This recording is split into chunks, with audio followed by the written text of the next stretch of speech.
Shalom, shalom, Parashat Vaigash, segunda entrega. En la clase anterior sobre esta parashá habíamos explicado desde una lectura un poco diferente el hecho de que haya sido Yehudá el que haya discutido, Vaigash, el Ab Yehudá, se acercó a él con intenciones de discutir, de enfrentarse al señor de Egipto, que ellos todavía no sabían que era Yosef su hermano. Y explicamos el por qué Yehudá el encargado y no fue el primogénito Reubén. También habíamos dejado abierto el tema de que para Jacob Avinu el tema de la primogenitura era algo esencial y algo principal y bastante profundo. Él tenía dos primogénitos, entre comillas de las señoras, habían primogénitos de las esclavas también, pero dos primogénitos de sus señoras, o sea, de Lea y de Rachel. De Lea el primogénito era Reubén y de Rachel el primogénito era Yosef. Y había una machshavá en Jacob Avinu de transformar a los hijos de estos primogénitos en dos de ellos en tribus también. ¿Por qué? Cuando Jacob Avinu vuelve a Eret Israel con su familia, prácticamente habían nacido todos sus hijos y una hija, excepto un hijo que todavía no había nacido, que Rachel estaba embarazada. Él se enfrenta a una noche de revelaciones divinas, una noche importante donde ángeles bajan y contienden con él. Las tradiciones orales hablan de dos ángeles, que primero baja el ángel Mijael, y si bien no es una lucha como el siguiente ángel, que es el ángel de Esav, que baja y lucha con él durante la noche hasta Alot HaShahar, hasta que sube el alba, en esa primera parte de la noche donde es el ángel Mijael viene a decirle a Jacob Avinu que él había prometido algo que todavía no ha cumplido, que es el hecho de sacar maaser, o sea, de diezmar quiere decir de dar a Hashem de todo lo que tenga, a dar una décima parte. Y Jacob dice, bueno, pero yo lo hice, he hecho esto, entonces sí, de tus bienes materiales, pero nosotros queremos también de tus hijos.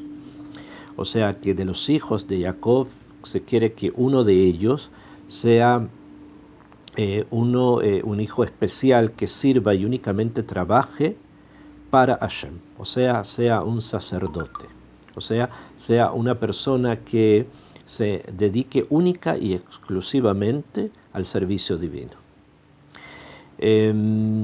Jacob Avinu obviamente realiza esto, hace esto, y dice, ok, tengo 4 hijos que cada uno de ellos pertenece a una madre, por lo tanto me es muy difícil dar de los 12, entonces tenemos que restar 4, quedan 8, y de estos 8 empieza él a contar desde el segundo. El primero Rubén como mismo es primogénito, entonces hay que contar del que viene después, ¿bien? Y después viene, después de Rubén viene Shimón, entonces comienza a contar de Shimón, cuenta, obviamente son 8, y vuelve nuevamente la cuenta vuelve otra vez a Shimón, son 8, entonces vuelve nuevamente a Shimón, sería el noveno, y el que viene después de Shimón, que es Leví, es el 10º, en esta cuenta repetida, ¿no? De esta forma queda Leví como el 10º hijo, y por lo tanto Leví, va a ser entregado como maaser de la palabra eser, que significa 10, como el maaser para Hashem, o sea, va a ser el sacerdote, la persona que se va a dedicar única y exclusivamente al trabajo divino y no va a dedicarse a la otra función primordial de la época y de esta familia, que era una familia tribal, que era el trabajo agrícola o el trabajo del pastoreo, que también ellos se dedicaban a eso, sino que va a ser la persona que se va a dedicar al estudio, se va a dedicar al trabajo, al pulhán, al culto, y en el futuro van a ser los levitas y parte de ellos que son los kohanim, van a ser los encargados de trabajar y hacer que funcione el Mishkan, el tabernáculo en el desierto, y después el primer templo, después el segundo templo, y hasta nuestros días los Kohanim y los Leviim se consideran dentro de Am Israel aquella parte del pueblo que privilegiadamente tienen una conexión más directa, más profunda con Akadosh Baruj Hu, por ser ellos los elegidos para hacer el diezmo humano a Hashem.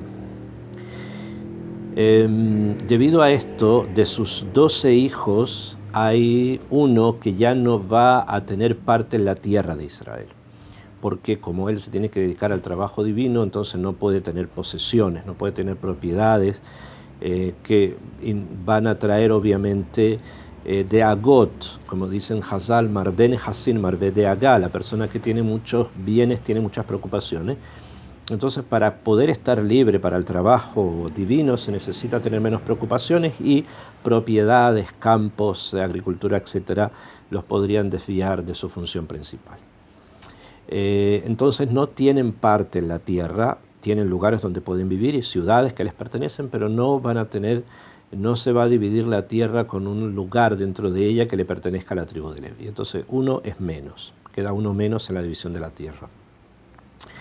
Y existe además otra característica o otro punto importante en el pensamiento de Jacob Avinu, como nosotros lo vemos a partir de la forma que él tiene de disponer su familia. Y es que el tikkun cósmico, o sea, la corrección universal que esta familia tenía en mente, que esta familia lleva a cabo, pasa además, o sea, tiene además un factor de importancia con respecto a cómo debe prepararse el camino a la corrección universal. Y esto va a transcurrir a través de que uno de esos hijos va a tener que vivir una vida externa. O sea, que uno de ellos, uno de los hijos de Jacob, va a tener que enfrentarse al mundo, va a tener que ser, en las palabras de los Midrashim, Satanosh el Esav, el gran enemigo de Jacob, como ya sabemos su propio hermano, Esav, quien quiere cambiarlo, que quiere desplazarlo y quedarse él con la función primordial de la familia, siendo que él no tiene ningún porte moral para poderlo hacer. Y la persona que va a tener que enfrentar a Esav y a su cultura va a tener que ser alguien que esté dentro de Esav y dentro de esa cultura, por lo tanto, en forma externa. No va a ser alguien interno, sino va a ser alguien que va a desenvolverse externamente. Y esta persona que se va a desenvolver externamente va a ser Yosef. Y es por eso que el proceso de Geulah, el proceso de la redención de Israel, pasa en cierta forma de pensamiento por un primer Mashiach, que es el Mashiach ben Yosef, y un segundo Mashiach, que es el Mashiach ben David, que es el corazón mismo de la Geulah de dentro de Israel. Pero existe una preparación externa, y esta preparación externa se da con características, con medios, con instrumentos externos, y que giran en torno a la forma en que el mundo en sí se maneja. Y este es Yosef. Entonces tenemos uno menos, además del primero que era Leví, tenemos uno menos. Y quedan 10 de los que reciben parte de la tierra. Es por eso que es necesario agregar 2 más. Como ya habíamos dicho que la equidad, la igualdad, el equilibrio tiempo-espacio que se da en el tiempo por los meses del año, que son 12, en el espacio por las constelaciones, cuya influencia sobre los seres humanos es primordial según la Torá. Por lo tanto es necesario que hayan 2 más, que se busquen 2 más para poder completar el grupo de 12. El pensamiento de Jacob estaba probablemente en los 2 hijos mayores de Reubén, debido a lo que Reubén dice, que ellos sean desplazados de esto, le quita a Reubén una posibilidad de poder ser el representante de los hermanos frente al Señor de Egipto, como ya lo estudiamos. Pasa esta representación a Yehudá, y probablemente Jacob entiende que los 2 hijos de este primogénito no son los llamados a transformarse en tribus. Y él va a elegir a los 2 hijos de Yosef, Menashe y Efraín, para que ellos se conviertan en tribus y no a los 2 hijos mayores de Reubén. ¿Cuál es la perspectiva que la Torá nos enseña sobre esta administración externa de Yosef, que lo hace a él también no tener parte dentro de la tierra de Israel? La tierra de Israel, que se divide en los Shevatim, se divide en 12 partes, de las cuales Leví no recibe, por lo que ya dijimos que se dedican al servicio divino, y tampoco Yosef recibe, porque él va a tener que vivir externamente, va a tener que estar como fuera, entre comillas. Sin embargo, sus hijos van a recibir, que son Menashe recibe una parte, también Efraín recibe una parte, de las partes principales donde están los campos energéticos mayores de nuestra tierra. Pero de todas formas, ¿cómo se muestra en la Torá esta actividad externa de Yosef? Eso aparece en la Parashá de Vaigash, en la última aliyá, la aliyá número 7, en el Perek Memzain 47, desde el Pasuk Yud Aleph en adelante, nos enseña la Torá cómo actuó Yosef. Cómo Yosef actuó, qué fue lo que Yosef hizo en Egipto como virrey. La Torá dice: Vayoshev Yosef et Aviv. Primero asentó Yosef a su padre, y a sus hermanos, Beiten lahen Juzá veretz Mitzrayim, y le entregó un lugar en la tierra de Egipto, que sería el Pasuk. Yudbet dice, los mantuvo, etc. Esto es todo lo que cuenta después de que llega Jacob a Egipto. Y en el Pasuk Yud Gimel dice: Velechen ein bechol haaretz, y pan no hay en toda la tierra. Explica Rashi: Alamakom Velechen ein bechol haaretz, pan, o sea, alimento no hay en toda la tierra. Joser leinyan harishon, vuelve al tema primero, letejilat shenea Arab, al principio de los años de hambre, antes que Jacob llegara a Egipto. Jacob llegó a Egipto después de 2 años de hambre. Pasaron los 7 años de abundancia, después vinieron los años de hambre, pasaron 2 años de hambre.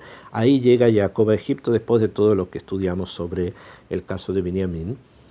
Y vuelve ahora a la Torá a contarnos del principio de los años de hambre, antes de que llegaran los hermanos de Yosef a buscar, probablemente a Yosef, a buscar comida a Egipto. Y dice: Belechen ein bechol haaretz, no hay pan en toda la tierra, no hay alimento en toda la tierra, que javed harav meod, porque estaba muy fuerte el hambre. Vatelá eretz Mitzrayim beretz Kenaan mipnei harav, y se cansó, estaba ya tremendamente agotados, tanto la tierra de Canaán como la tierra de Egipto, por el hambre. La Torá se centra esta historia que vamos a relatar en 2 tierras. En la tierra de Canaán, que se va a llamar más adelante la tierra de los hebreos, antes de que se conozca como la tierra de Israel, y la tierra de Egipto, que era el imperio, ¿no? Yud Dalet Vailaket Yosef et kol hakesef hanimtza be'eretz Mitzrayim.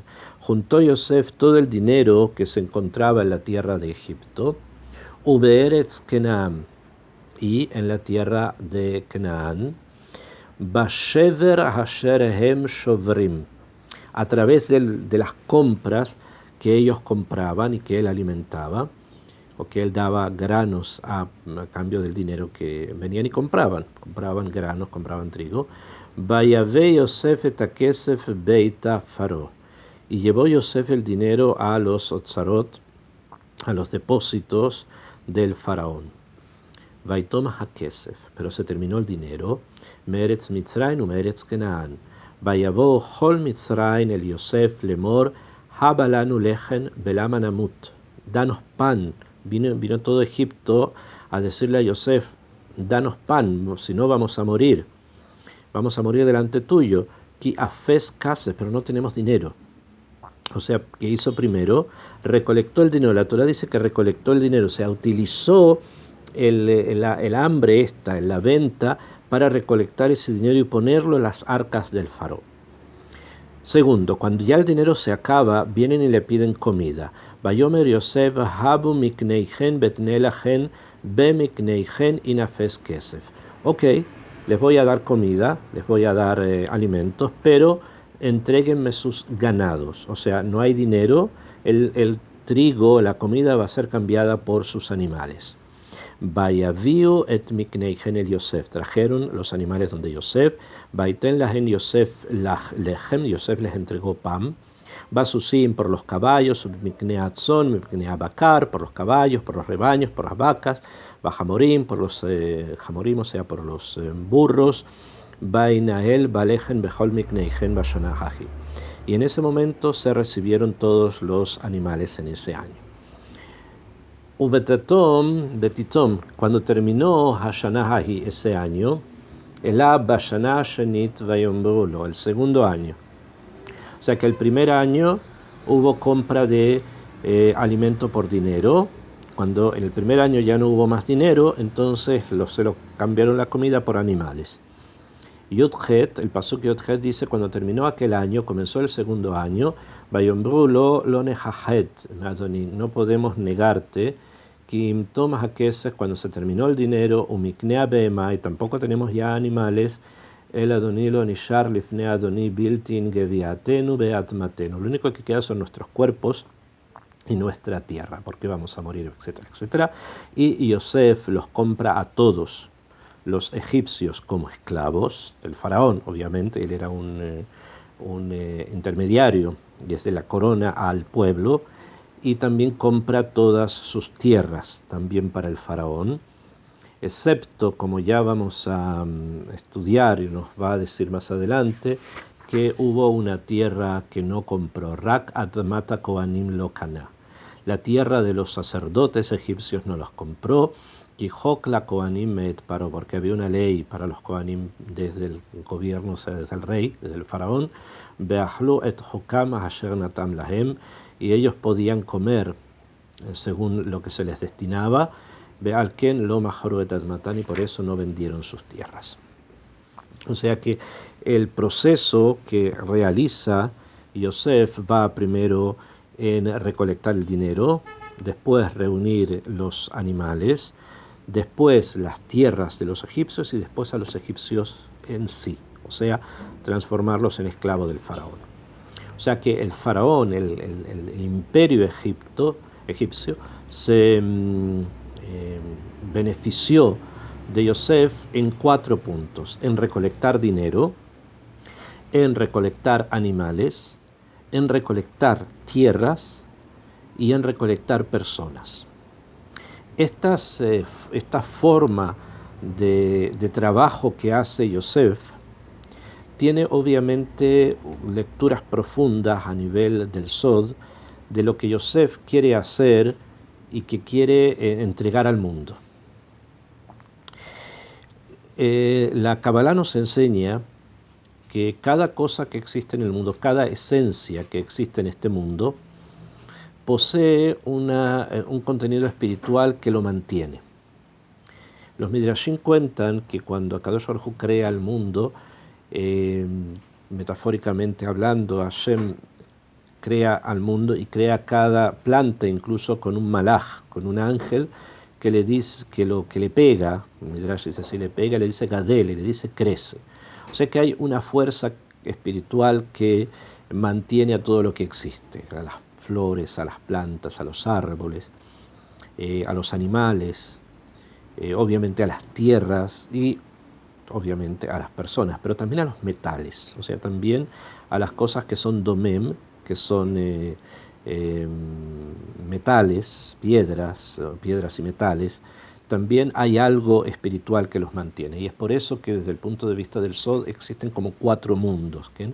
Existe el mundo mineral, existe el mundo vegetal, existe el mundo animal y existe el mundo del ser humano. El primer mundo en hebreo se llama Domem, Domem que está en silencio, que no habla, son los minerales.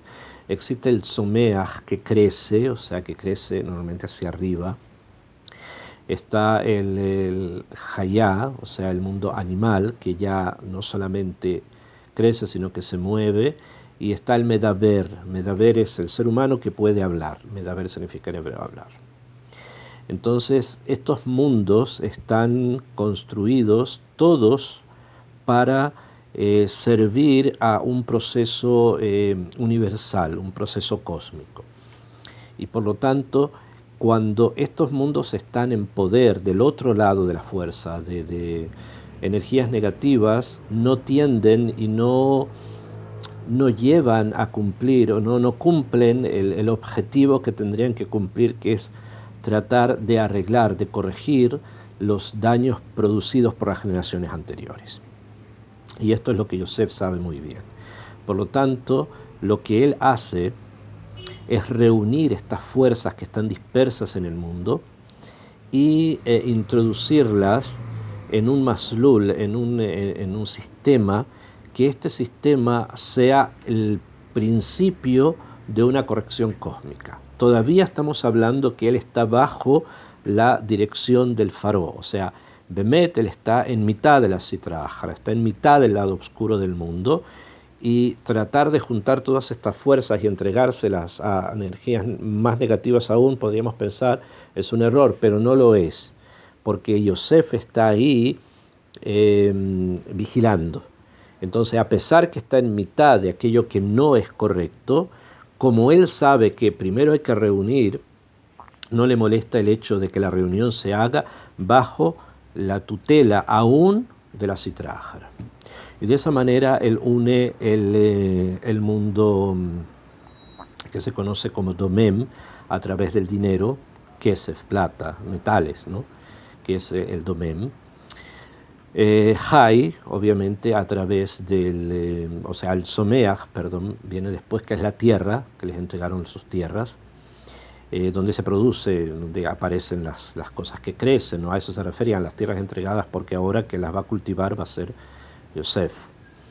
Los animales es el Hay, y finalmente la venta de ellos mismos como esclavos, que es que el Medaber también va a pasar a otro nivel. Incluso está escrito que probablemente les obligó a hacer Brit Milá por ser esclavos de él, lo que lleva a que este ser humano se eleva un poco a algo un poco mayor, ¿no? A un porte espiritual un poco mejor de lo que ellos eran antes. Esta fue la forma, la estrategia en que Yosef actúa para poder reunir estos kohot en un conjunto que ya signifique un avance. Como dijimos, todavía está en Egipto, o sea, todavía esto es Egipto, pero el hecho de que Yosef lo reúna, que él participe, ya quiere decir que en el mundo, en estos 4 reinos que existen en el mundo, el Domem, el Someach, el Hay y el Medaber, hay una presencia espiritual. Quiere decir que ya no va a ser únicamente unos elementos que estén dispersos en el mundo, sino que estos elementos van a tener ya alguna presencia espiritual, que en el futuro, cercano a él o lejano a él, va a producir o va a llevar a que se produzcan crecimientos espirituales, que con el paso del tiempo van a atraer y a atraer, traer y atraer fuerzas positivas para que ellas ingresen o estén o ayuden a Am Israel en todo este proceso cósmico en el que estamos todos introducidos. Por lo tanto, esta actividad precisamente de Yosef es una actividad muy importante, y esta última parte de la parashá, con esto termina la parashá prácticamente, es algo primordial de entender. No obstante, hay un punto que sobre ese punto la Torá hace hincapié, más que el hecho de que él juntó todo en la casa del faraón. Eso no era tan importante porque era Yosef el que lo juntaba, por lo tanto él ponía positividad en eso. Pero el hecho de que no pudo comprar la tierra de los Kohanim de Egipto, de los sacerdotes egipcios, eso sí es un punto que la Torá lo resalta como algo negativo. Y para eso va a ser necesario una venida de otra persona, que va a ser Moshe, para romper precisamente esa clipá que Yosef, no, por situaciones que en ese momento se dieron, no pudo completar. Bueno, debido a estas actividades externas, como llamamos, de Yosef, dijimos que él no recibe parte dentro de la tierra de Israel, pero sus hijos sí.